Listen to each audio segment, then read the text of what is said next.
My husband kept joking that he would leave me for my best friend if he ever had a chance, so I packed his bag and said, "Do it now." My husband Keith had this thing he'd say whenever my best friend Natalie came over. "If I had the chance, I'd leave you for her in a heartbeat." He'd laugh like it was the funniest thing ever. Natalie would look uncomfortable. I'd force a smile. "Just a joke," he'd say. "Don't be so sensitive." He said it at dinner parties. "Man, Natalie, if you ever get tired of your boyfriend, I'm available. You just have to get rid of my wife first." He said it when she helped us move. Natalie's so helpful. Unlike some people. "Hey, Nat, want to trade places with my wife?" He said it at my birthday party. 35 looks better on Natalie than you, babe. If she'd have me, I'd already be gone. Everyone would laugh nervously. Keith would pat my shoulder. "Relax, it's just how I joke around. You know I love you." But he kept saying it. Every single time she was around. Sometimes even when she wasn't. "Saw Natalie at the store today. Still looking good. It still would leave you for her." At Thanksgiving with my family, he announced it to everyone. "You know who should have married into this family? Natalie. She's basically perfect. Too bad she met me second." My mom looked horrified. My dad cleared his throat. My sister asked Keith if he was drunk. He laughed. "Can't a man appreciate beauty? I'm sitting right here, Keith." "Yeah, but Natalie's not. Unfortunately." I tried talking to him about it privately. "It makes me uncomfortable when you say that stuff. It makes Natalie uncomfortable too. She literally told me she doesn't want to come over anymore." Keith rolled his eyes. "She loves the attention. All women do." "She doesn't love it, Keith. She has a boyfriend. She thinks you're creepy."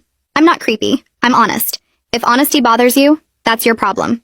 The next week, Natalie came over to help me prep for a work presentation. Keith came home early. Well, my two favorite ladies. "Natalie, have you reconsidered my offer?" "What offer?" she asked. "To run away together. Leave all this behind. Start fresh. Just you and me." She looked at me desperately. I stood up. "You know what, Keith? Let's do it." "What?" "You keep saying you'd leave me for Natalie if you had the chance. Here's your chance." He laughed nervously. "I'm kidding around." "No, you've said it 43 times in the past 6 months. I've been counting. You told my parents, you told your parents, you told our neighbors. So let's stop joking and make it real." That's when I went to our bedroom and started packing his suitcase. "What are you doing?" he called out. "Giving you what you want. Your chance with Natalie." I threw his clothes in the bag, his toiletries, his phone charger. Keith followed me, getting frantic. "Stop it. This is insane. I'm not doing anything. You're being crazy." "Crazy? You just told me you'd leave me for her. Again. So leave." I dragged the suitcase to the living room where Natalie was sitting. Frozen. "Here's his stuff, Natalie. He's all yours." Natalie stood up immediately. "I have a boyfriend, Keith. I've told you this 100 times. I'm not interested. Never have been. Never will be." "But Keith said you love the attention," I said. "He said all women love it. Is that what you think?" she asked him. "That I enjoy you making those comments? That I like you talking about leaving your wife for me?" Keith was getting red. "It's just jokes. Everyone knows that. Your wife doesn't think it's funny. I don't think it's funny. Who exactly thinks it's funny?" He didn't answer. I pushed the suitcase toward him. "Go ahead. Ask her out. This is your big chance. The one you've been talking about." He looked between us. "This is ridiculous. You're both overreacting." Natalie pulled out her phone. "Should I call Tom? Tell him you're propositioning me again?" "Again?" I asked. "He does this when you're not around too," Natalie said. "Asks me to coffee. Texts me about how much better I'd be for him. Shows up at my gym." Keith went pale. Natalie grabbed her purse and coat without saying anything else. She walked past Keith and stopped next to me for just a second. "I'm sorry," she said quietly. "This isn't your fault," I told her. She squeezed my hand, and then she was gone. The door clicked shut behind her. The sound felt loud in the quiet apartment. Keith stood there looking at the closed door like he couldn't believe what just happened. I stared at the suitcase sitting between us on the floor. His clothes were stuffed inside, some of them hanging out because I'd packed so fast. The zipper was still open. Keith turned to look at me and tried to smile. "Okay," he said. "That got a little out of hand. We're all being dramatic here." I didn't move. 43 times, Keith. That's not dramatic. That's a pattern. He waved his hand like he was brushing away smoke. "Natalie's blowing things way out of proportion. I was being friendly. She's your best friend. Of course I'm nice to her. Why were you texting her?" I asked. "Why were you showing up at her gym when I wasn't around?" Keith's face got red. "I wasn't showing up at her gym. We go to the same gym. It's not like I was stalking her. You asked her to get coffee multiple times. You told her she deserves better than Tom." His mouth opened and closed. Those texts were taken out of context. "What context makes that okay?" I asked. "You're married to me. She has a boyfriend. What context makes any of that appropriate?" Keith ran his hands through his hair. "Look, maybe I was too friendly, but Natalie's making it sound creepy when it wasn't. I just think she's cool and I wanted to be friends." I pulled out my phone. "Fine. Let's call Tom right now. You can explain to him how you were just being friendly. Tell him about all those texts. Tell him about the coffee invitations. Tell him how you keep saying you'd leave me for his girlfriend. Keith went pale again. His whole face lost color. Don't call Tom. Why not? I said. If it's all innocent, Tom should know. Right. Keith held up both hands. Okay, maybe I crossed some lines. But I never meant anything by it. I love you. You know that. Then why do you keep telling everyone you'd leave me for Natalie? He didn't have an answer. His mouth moved, but nothing came out. If you love me, why would you say that to my parents? To your parents? To our neighbors? At my birthday party? Keith looked down at his feet. I don't know. It was stupid. But it was just talk. Just talk that hurt me every single time. Just talk that made Natalie so uncomfortable she stopped coming over. Just talk that you kept saying even after I asked you to stop. He looked up at me. I'm sorry. I really am. I'll never say it again. I promise. You need to leave, I told him. What? You need to leave tonight so I can think. This is my apartment too, Keith said. His voice got louder. You can't just kick me out. Your suitcase is already packed. You can stay at your parents' house or get a hotel, but you're not staying here tonight. Keith started pacing back and forth. This is crazy.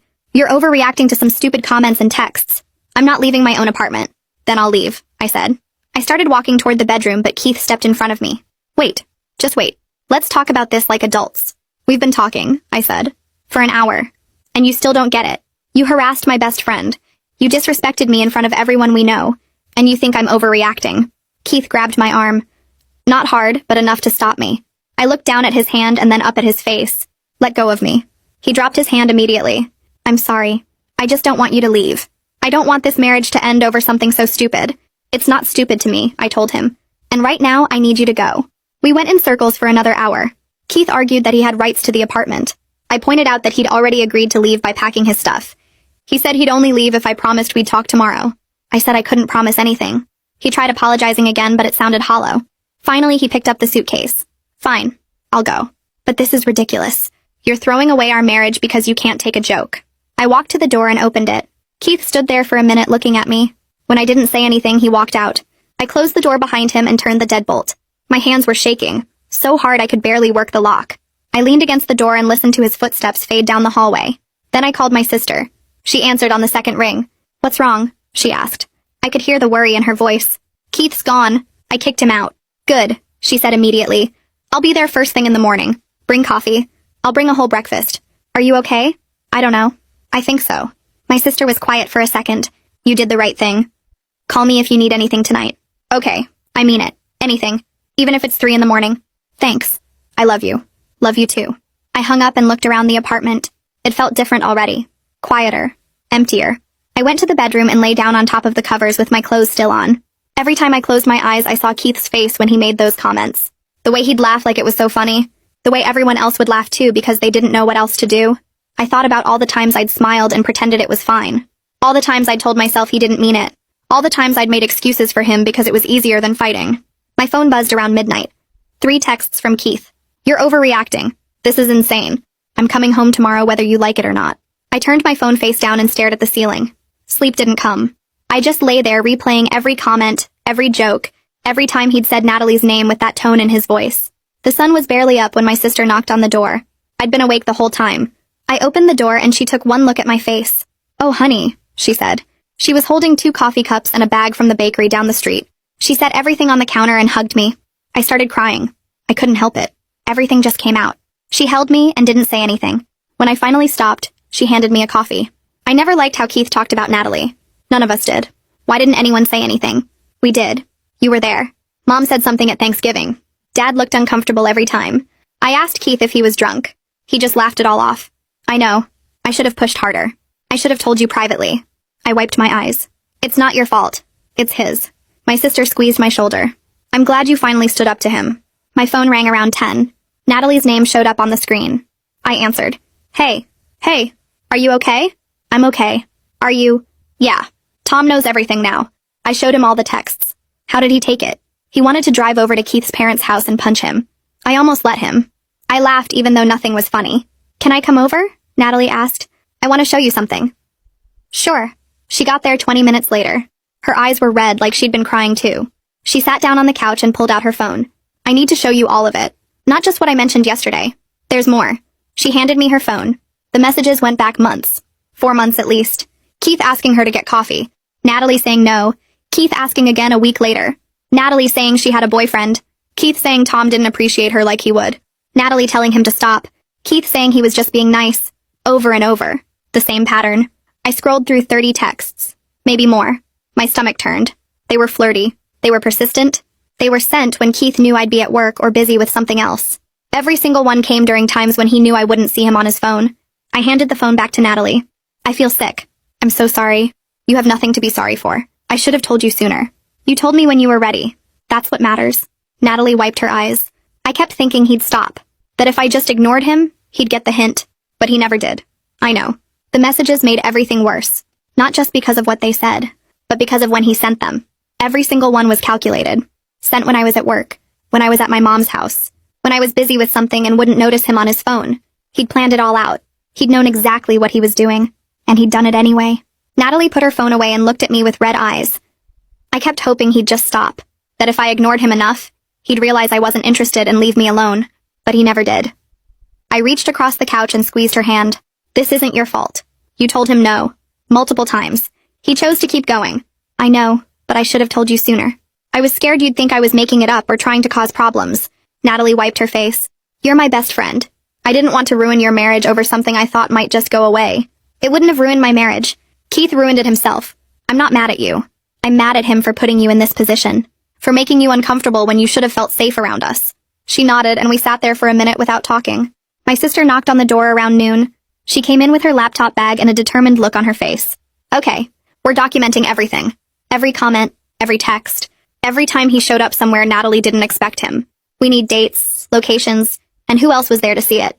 My sister sat up at the kitchen table and opened a spreadsheet. Natalie pulled out her phone again and started reading dates off the text messages. Keith had sent the first one 4 months ago. Just checking in. Hope you're doing well. Natalie had responded politely. Thanks. I'm good. Hope you and my friend are well too. The next text came 3 days later. Wanna grab coffee sometime? Just as friends. Natalie had ignored it. Then another one a week after that. Saw you at the gym. You looked great. Natalie had texted back asking him to stop. Keith had responded saying he was just being nice and she was reading too much into friendly conversation. The pattern continued for months. My sister typed everything into the spreadsheet with dates and exact wording. Then we moved on to the verbal comments. I remembered most of them because they'd made me so uncomfortable. Thanksgiving at my parents' house. My birthday party. The housewarming when we moved into this apartment. Dinner at Keith's parents' house where he'd said it in front of his own mother. My sister added witness names next to each entry. Mom and Dad, Keith's parents, our neighbors, co-workers who'd been at my birthday. By the time we finished, the spreadsheet had 47 entries spanning 6 months. My sister saved 3 copies to different cloud services and emailed one to herself. If you end up needing this for anything legal, you'll have it. The doorbell rang around 3 that afternoon. Then someone started pounding on the door. I know you're in there. We need to talk. It was Keith. I walked to the door but didn't open it. I need space right now. You need to stay at your parents' house. Keith pounded harder. This is my apartment too. I have rights. You can't just lock me out. I'm not locking you out. I'm asking you to give me space for a few days. Number. We're talking about this now. Open the door. My sister came and stood next to me. Go to your parents' house, Keith. She'll call you when she's ready to talk. Keith yelled something I couldn't make out and kept pounding. After 5 minutes, he finally left. I could hear his footsteps stomping down the hallway. My sister pulled out her phone. What's your landlord's number? I found it and called. The landlord answered on the 3rd ring. I explained that my husband and I were separating and I needed to know about the lease. We're both on the lease with 3 months left. One of you can buy out the other person's portion if you both agree. Or you can both stay until it ends and then go your separate ways. But I can't force either of you out without legal cause like property damage or not paying rent. So he can just show up whenever he wants. Technically, yes. Unless you get a restraining order or something legal that says he can't. I thanked her and hung up. My sister suggested changing the locks, but I wasn't sure if that was legal. My phone rang around 6. Keith's mom. I almost didn't answer, but my sister nodded at me. I picked up. Myra's voice came through sounding worried. Keith showed up here very upset. He says you kicked him out and won't talk to him. What's going on? I took a breath. Keith has been making inappropriate comments about my best friend Natalie for 6 months, telling everyone he'd leave me for her. Then I found out he's been texting her and showing up places trying to get her to go out with him, even though she has a boyfriend and told him to stop multiple times. There was silence. Then Myra laughed a little. Oh, honey. Boys will be boys. Keith was probably just trying to make you jealous. You know how men try to spice up a marriage sometimes. That's not spicing up a marriage, Myra. That's harassing my best friend and disrespecting me in front of everyone we know. Well, I'm sure he didn't mean anything by it. Keith loves you. He's devastated right now. He needs to understand what he did wrong, not have his mother make excuses for him. I hung up before she could say anything else. My sister held up her hand for a high five. That's the most backbone I've ever heard you show with Keith's family. The next morning, I called the number my coworker had given me, Colton Reese's office. I explained I needed to talk to someone about divorce. They scheduled me for that afternoon. Colton's office was in a building downtown. He was younger than I expected, maybe late 30s, with glasses and a kind face. He listened while I explained everything, the comments, the texts to Natalie, Keith's refusal to see why any of it was wrong. When I finished, Colton leaned back in his chair. I'm sorry you're going through this. Keith's behavior is definitely awful.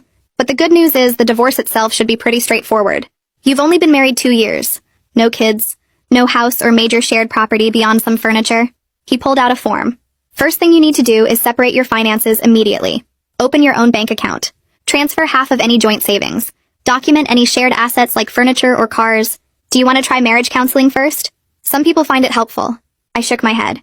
I'm done trying to fix something Keith doesn't think is broken. He still thinks everyone is overreacting. Colton nodded and made a note. Then we can move forward with filing. I'll need you to gather some documents. Marriage certificate, bank statements, any evidence of his harassment toward your friend if he tries to make this difficult. I went straight from Colton's office to the bank, opened a new account in just my name, logged into our joint account online, and transferred exactly half the savings. My phone started buzzing 10 minutes later. Keith, you're stealing from me. That's our money, I texted back. I'm protecting my half. You should do the same with yours. He called. I didn't answer. He texted again saying I was being crazy and unreasonable. I put my phone on silent. That evening, Natalie called. I told Tom everything. Showed him all the texts. He wants to drive to Keith's parents' house and punch him. How did he take it? He's mad he didn't notice sooner. I told him months ago that Keith made me uncomfortable, but I guess I downplayed it. Tom thought it was just awkwardness, not that Keith was actually trying to get me to cheat. Tom called me an hour later. Hey, I just wanted to apologize. Natalie told me everything and I feel terrible. She mentioned Keith made her uncomfortable a while back, but I didn't realize he was actively pursuing her. I thought it was just weird vibes. You don't need to apologize. You didn't do anything wrong. I know, but I should have paid more attention. Should have asked more questions when Natalie seemed uncomfortable around him. Tom paused. For what it's worth, Natalie and I both want to stay friends with you no matter what happens with your marriage. I felt my eyes get wet. That means a lot. I was worried I'd lose you both. Never. Keith's the one who screwed up here. Not you. I hung up with Tom feeling something loosen in my chest. The next morning my phone rang again. Keith's dad, Quentin. I almost didn't answer, but something made me pick up. His voice was quieter than usual. I heard what happened. I wanted to call and say I'm disappointed in my son's behavior. I didn't know what to say for a second. That's not what I expected. Myra called me furious about you kicking Keith out. Then I talked to Keith himself and he told me his version. But I also talked to your sister and got the real story. Quentin paused. What can I do to help? I sat down on the couch. Honestly, Keith needs to understand why what he did was wrong, not just apologize to make it go away. I know. I raised him better than this. His mother is making excuses, but I won't. If there's anything you need, you call me. We said goodbye and I felt weird about it. Keith's own dad was taking my side. 2 days later, my mom called. Your sister told me everything. Do you need to come stay with us for a while? Get away from that apartment? I'm not leaving, Mom. Keith's the one who messed up. He should be the one dealing with the inconvenience. There was a pause and then she said something that made my throat tight. I'm proud of you for standing your ground. You've always been too nice, too willing to keep the peace. It's about time you put yourself first. That weekend, Keith texted. Can we meet for coffee? Talk like adults about this? I stared at the message for a long time. My sister was over helping me sort through some of Keith's stuff he'd left behind. I showed her the text. She rolled her eyes. He wants to manipulate you in private. If you go, I'm coming with you. I texted back that I'd meet him but only in a public place and my sister would be there. His response came fast. Why does your sister need to be there? This is between us. I need support. Take it or leave it. He agreed, but I could feel his anger through the phone. We met at a coffee shop near the mall on Tuesday afternoon. Keith was already there when we arrived, sitting at a corner table with his arms crossed. My sister and I sat down across from him. He looked at her. I wanted to talk to my wife alone. I'm here for support. Start talking. Keith's jaw tightened, but he turned to me. Look, I'm sorry. I know I took the jokes too far, but you have to understand. Work has been really stressful lately, and I haven't felt appreciated at home, and sometimes My sister cut him off. Those aren't reasons to harass another woman. Those are excuses. You're deflecting. Keith's face went red. I'm trying to apologize here. You're trying to justify. There's a difference. He turned back to me. I can't do anything right, can I? You're just going to hold one mistake over my head forever. Maybe we should just get divorced if that's what you want. It wasn't one mistake, Keith. It was 6 months of you disrespecting me and Natalie. 43 times you said you'd leave me for her, plus all the texts and showing up at her gym. That's not one mistake. That's a pattern. He opened his mouth, but I kept going. I already talked to a divorce attorney. I'm serious about ending this. Keith's face went from red to almost purple. You what? When? Last week. His name is Colton Reese. He's filing the papers? You're giving up that easily? After everything we've been through?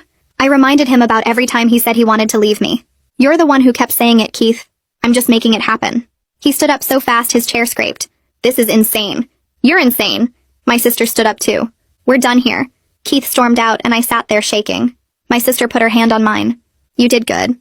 At work the next day, I must have looked terrible because 3 different people asked if I was okay. During lunch, my closest work friend Sarah pulled me aside. What's going on? You've seemed stressed for weeks. I told her everything. The comments, the texts to Natalie, the divorce. She listened and then said something that made my stomach drop. My ex-husband did something similar. Kept making comments about my younger coworker. I asked him to stop and he said I was being jealous and insecure. The comments never stopped. They just got quieter. I ended up divorcing him 2 years later. I wished I'd done it sooner. The next morning, a delivery guy showed up at my office with a huge bouquet of roses. The card said he was sorry and wanted to work on the marriage. I looked at them for about 10 seconds. Then I walked them straight to the break room and left them on the counter with a note that said free flowers. Sarah saw me do it and gave me a thumbs up. Grand gestures don't fix months of harassment. That afternoon, Colton called. The papers are ready. I'm having Keith served at his parents' house tomorrow. Are you prepared for him to react badly? I told him I was. The next day, my phone started ringing at 11 in the morning. Keith. I let it go to voicemail. He called 6 more times. Finally, I answered. You had me served at my parents' house? You blindsided me. I didn't give you a chance to fix things. We met for coffee 3 days ago. I told you exactly where things stood. You said you already talked to an attorney. I didn't think you'd actually do it. What did you think I meant, Keith? That I was bluffing? You don't get to be surprised when I do exactly what I said I would do. He was still yelling when I hung up. 3 days later, a thick envelope arrived from Keith's attorney. I opened it at my kitchen table with my hands shaking. The response was 10 pages long and painted me as the villain. Keith claimed I abandoned our marriage without warning, refused to work on our relationship, and turned his family and friends against him with false accusations. The last page requested that I pay half his attorney fees since I was the one who initiated the divorce. I took pictures of every page and texted them to Colton. He called me back within an hour and told me not to worry. This is standard manipulation, he said. Keith's trying to make you feel guilty and maybe scare you into backing down. We have documentation of his behavior toward Natalie going back months. His claim that you abandoned the marriage won't hold up when we show the court why you asked him to leave. I felt better after talking to Colton, but the papers still sat on my table making my stomach hurt. Natalie started calling me every other day just to check in. She'd ask how I was doing and if I needed anything. During one call, she told me she was willing to testify about Keith's harassment if the divorce got complicated. I really hope it doesn't come to that, I said. But knowing you have my back means everything. She said she felt partly responsible for not telling me about the texts sooner. I reminded her that Keith was the only one responsible for Keith's behavior. Tom sent me a text saying the same thing and added that he and Natalie wanted to take me out to dinner once things settled down. Having their support made the whole process feel less lonely. I made an appointment with a therapist named Amanda Wilcox that my insurance covered. Her office was in a small building near the library with plants in every corner and soft lighting that didn't make my head hurt. During our first session, I told her everything about Keith's comments and the divorce. She listened without interrupting and then asked me why I thought I tolerated his behavior for so long. I don't know, I said. I guess I thought it would stop if I just ignored it. She wrote something in her notebook and said we'd work on recognizing patterns where I minimized my own feelings to avoid conflict. That hit hard because I knew she was right. At our second session, Amanda gave me homework. She wanted me to write down every single time I felt uncomfortable with Keith's behavior, but stayed quiet instead of speaking up. I thought it would be maybe a page. It ended up being 3 full pages front and back. There were incidents from before we even got married. Times he made jokes about other women in front of me. Times he dismissed my feelings about his friends. Times he compared me unfavorably to his ex-girlfriend. Seeing it all written out made me realize the Natalie situation wasn't a one-time thing. It was just the latest and most obvious example of something that had been happening our entire relationship. The next Tuesday, I was home alone working on my laptop when someone knocked on the apartment door. I looked through the peephole and saw Keith standing there holding an empty box. I opened the door with the chain still on. You need to coordinate through the attorneys if you want to get your stuff. He pushed against the door. I just need to grab a few things real quick. This is still my apartment too. I told him he couldn't come in, but he pushed harder and the chain popped off. He walked past me into the bedroom and started going through the closet, pulling out shirts and shoes. I stood in the doorway feeling my heart pound. You can't just show up here whenever you want. He didn't even look at me. I'm getting my property. You don't get to keep me out of my own home. I backed into the living room and grabbed my phone. I called Colton from the bathroom with the door locked while Keith banged around in the bedroom. Colton answered on the second ring and I told him what was happening. He said Keith just violated the separation agreement by entering without notice and proper coordination. Stay on the phone with me until he leaves, Colton said.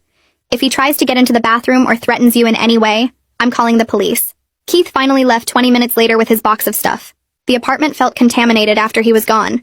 I kept looking at the broken door chain and feeling unsafe in my own home. Colton filed a motion the next morning to formalize that Keith had to schedule apartment access through the attorneys at least 48 hours in advance. He couldn't just show up whenever he felt like it anymore. The motion also requested that all exchanges of property happen with a third party present, or at the attorney offices. Colton said the judge would almost certainly approve it given what happened. Until then, he advised me to stay with family, or have someone stay with me just to be safe. My sister showed up that evening with an overnight bag and a bag of takeout. She took one look at the broken chain and asked if I was okay. I told her about Keith barging in and she got furious. We're changing the locks tomorrow, she said. Colton already told me I can legally do that since Keith moved out voluntarily. She stayed with me for 4 days, and I was grateful because I jumped every time I heard footsteps in the hallway. We got a locksmith to come out and install new deadbolts on both the front door and the bedroom door. My sister also bought me a door stopper wedge and showed me how to jam it under the door for extra security. Having her there made me feel less alone and less scared. While my sister was staying over, I started noticing Keith's social media posts. He was putting up vague stuff about how his wife didn't appreciate him and gave up on their marriage too easily. One post said something about how modern women bail at the first sign of trouble instead of working through problems. Another one talked about how he was the victim of a smear campaign. My phone started blowing up with messages from mutual friends asking what was going on. At first I thought about just staying quiet and not engaging. But then I realized I was doing the same thing I always did with Keith, staying quiet to keep the peace and protect his reputation while he controlled the narrative. I decided to tell the truth instead. When people reached out asking about the divorce, I gave them the facts. I explained that Keith spent 6 months telling everyone he'd leave me for Natalie, including at family gatherings and dinner parties. I told them about the private texts he sent her asking her to coffee and telling her she deserved better than Tom. I mentioned that he showed up at her gym even after she told him to stop. I didn't embellish or make things sound worse than they were. I just stated what actually happened. The response was overwhelming. Almost everyone said they always thought his comments were inappropriate but didn't know how to address it. Several people apologized for not speaking up when Keith made those jokes in front of them. A few said they'd stopped inviting us places because Keith's behavior toward Natalie made everyone uncomfortable. 2 of Keith's friends reached out privately with apologies. One guy named Jonathan said he thought Keith was just being crude and didn't realize Keith was actually pursuing Natalie behind my back. He felt terrible for laughing at some of the jokes and said he should have shut it down instead. The other friend said something similar. He explained that he assumed Keith's comments were just locker room talk and didn't understand the extent of the harassment. Both of them said they'd testify on my behalf if I needed them to. I thanked them and said I appreciated their honesty even though it came late.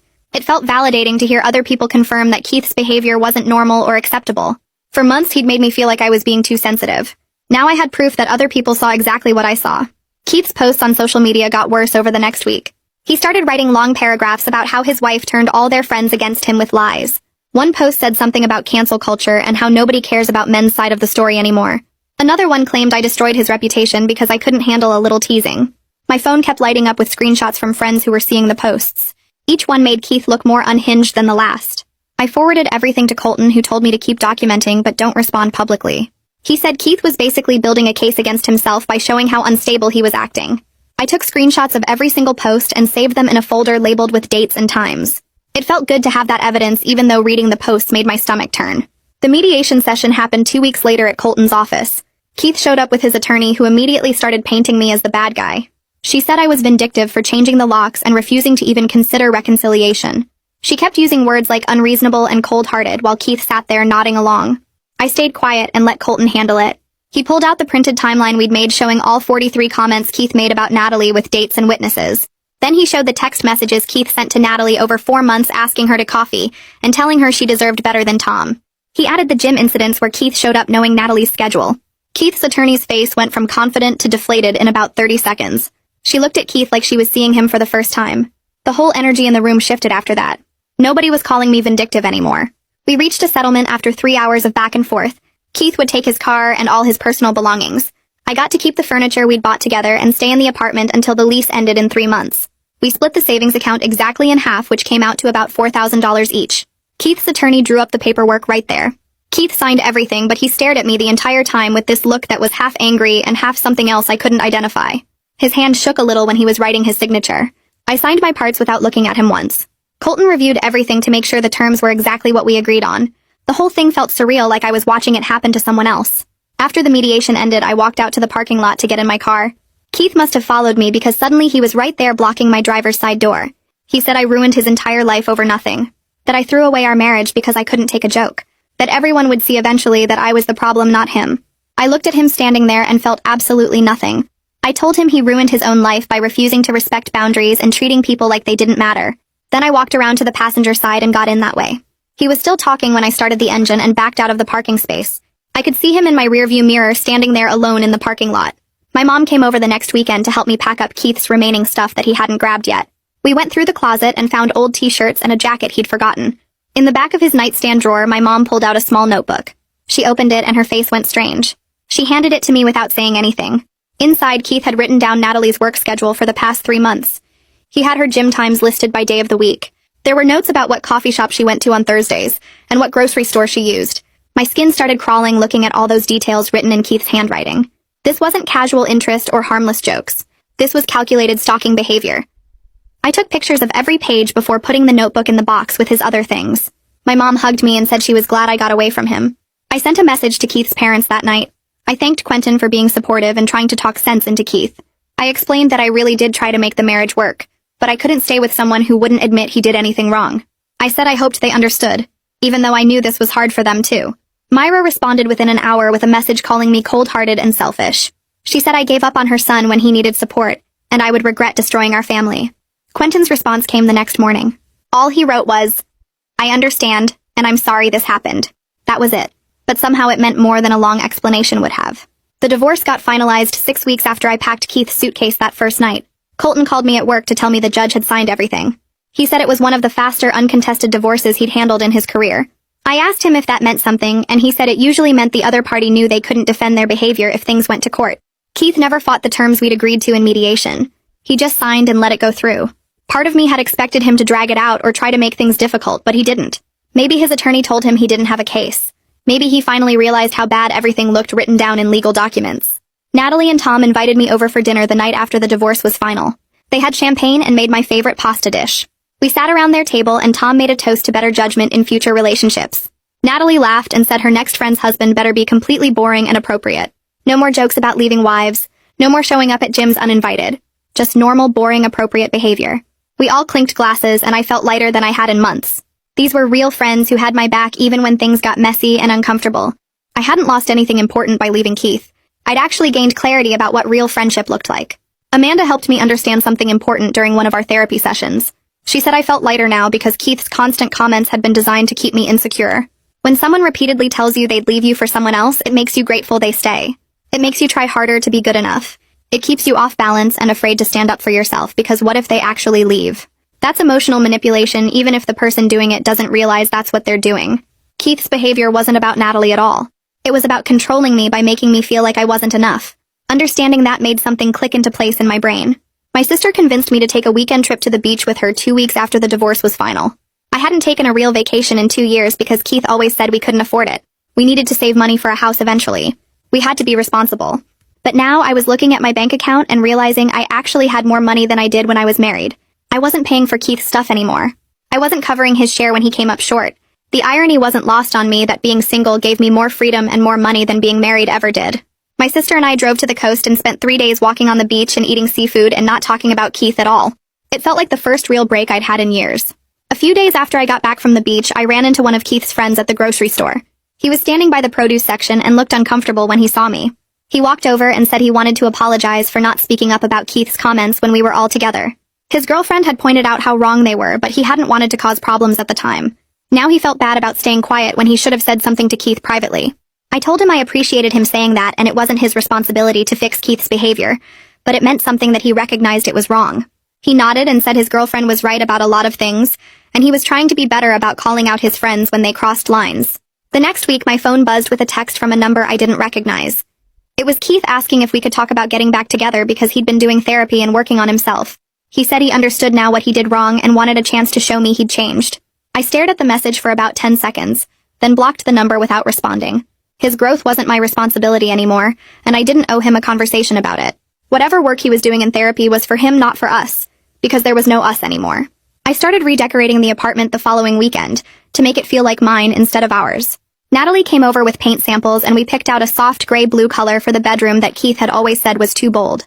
We spent Saturday afternoon painting while music played from my phone and laughing about how such a small change made the whole space feel different. She stood back and looked at the finished wall and said it was perfect, and she couldn't believe Keith had stopped me from doing this years ago. I told her it felt good to make choices without someone shooting them down or making me feel stupid for having preferences. During my next session, Amanda and I worked on recognizing red flags I'd missed early in my relationship with Keith. She had me write down times he made jokes at my expense, then called me sensitive when I objected. The list got long fast and included comments about my cooking, my work, my family, and how I looked in certain outfits.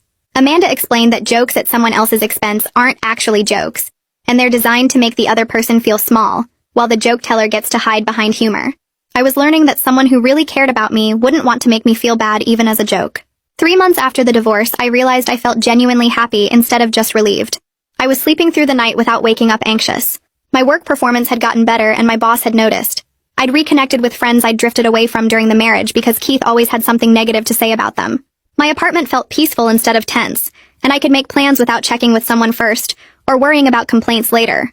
One afternoon, Natalie told me Keith had tried to contact her again through a mutual friend. The friend had passed along a message asking if Natalie would be willing to get coffee now that Keith was single. She'd shut it down immediately and told the friend not to pass along any more messages, then blocked Keith on every platform she could think of. I felt sick hearing it, but also validated because it proved his interest in her was never just jokes like he'd claimed. He actually thought now that we were divorced she might be interested, which showed he'd learned nothing. I started going on a few casual dates, but I wasn't rushing into anything serious. Amanda said taking time to rebuild my sense of self outside of marriage was healthy and important. I was enjoying learning who I was without Keith's constant comments about everything I did or said or wore. Dating felt different now because I knew what red flags to watch for, and I wasn't desperate for someone to validate me. My lease ended in late summer, and I moved into a smaller apartment that was entirely mine. My family and friends showed up to help me move boxes and furniture. My dad carried in the last lamp and said he was glad to see me smiling again because I'd looked exhausted during the marriage. My sister agreed and said I seemed lighter now, like I wasn't carrying around stress all the time. The new place was cozy and affordable, and I decorated it exactly how I wanted without anyone telling me my choices were wrong.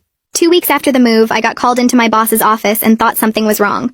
Instead, she told me I was getting a promotion I'd been passed over for twice while married to Keith. She said she'd noticed a positive change in my confidence and initiative over the past few months, and the improvement was significant. I thanked her and walked back to my desk, trying not to cry, because I knew exactly why my performance had suffered before. I'd been too anxious and distracted dealing with Keith's behavior to focus properly on work. 6 months after the divorce, Keith sent one final email saying he finally understood what he did wrong, and he was sorry. He wrote 3 paragraphs about his therapy insights, and how he recognized his pattern of making me feel insecure on purpose. He said he hoped I was doing well and he wished things had ended differently. I read the whole thing, felt absolutely nothing, and deleted it because his understanding came too late and wasn't my concern anymore. 2 months later, Natalie and I booked a weekend at a beach resort 3 hours away. We spent the first day lying on the sand reading books and ordering fruity drinks from the poolside bar. That evening, we got dressed up for dinner at a seafood restaurant overlooking the water and talked about everything except Keith until dessert arrived. Natalie set down her fork and looked at me across the table. I need to tell you something. She said she appreciated me believing her about the harassment because too many women have friends who choose their husbands over them in situations like this. Her cousin had gone through something similar and lost her best friend when she spoke up about inappropriate behavior.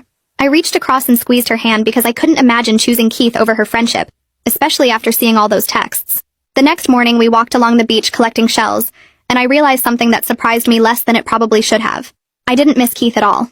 What I missed was the idea of partnership I thought we had, but the reality was me constantly managing his inappropriate behavior and accepting disrespect. I'd spent 2 years making excuses for his comments and convincing myself he didn't mean it that way. The relief I felt without him was proof that the marriage had been exhausting me instead of supporting me. Natalie and I spent the rest of the weekend laughing and making plans for future trips without anyone making us uncomfortable. A year after I packed Keith's suitcase, I was genuinely thriving in ways I hadn't imagined possible. My promotion at work came with a significant raise and new responsibilities I actually enjoyed. My friendship circle had expanded because I wasn't avoiding people Keith didn't like anymore. My apartment felt peaceful when I came home instead of tense with wondering what mood he'd be in. I'd learned that someone repeatedly telling you they'd leave you isn't a joke at all, but a warning you should listen to. Standing up for yourself isn't giving up on a relationship, but finally choosing yourself first, after choosing someone else for too long. I was sleeping better and smiling more and making decisions without second-guessing whether they'd trigger complaints or criticism. My sister commented that I looked younger now than I had during the marriage. My mom said she could hear the difference in my voice when we talked on the phone. The life I was building felt solid and real instead of fragile and conditional.